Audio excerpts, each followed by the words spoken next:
Олимпийские игры в Бразилии официально открыты. Торжественная церемония на стадионе Маракана длилась 4 часа. Право зажечь олимпийский огонь получил марафонец Вандерлей Кардейро. Российская команда, это 280 атлетов, прошла перед зрителями 159-й по счету. Но не в полном составе. Некоторым спортсменам пришлось пропустить церемонию открытия, но уже ничто не помешает им вступить в спортивную борьбу. Борцов вольным стилем болельщики провожали в Шереметьево. Сегодня ночью Андрей Ивлев убедился. Несмотря на долгое ожидание, настрой у борцов боевой.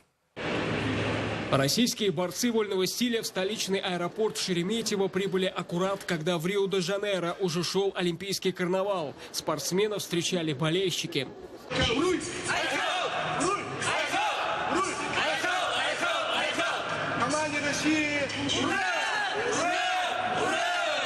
Самые активные из Якутии. Борьбу там считают своим видом спорта. У нас в Якутии золотая медаль олимпийская ожидается, потому что мы, народ Саха, очень любим вольную борьбу.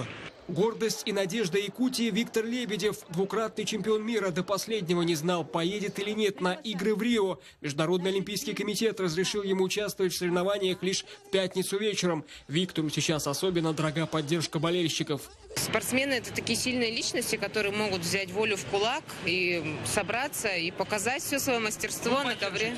Конечно.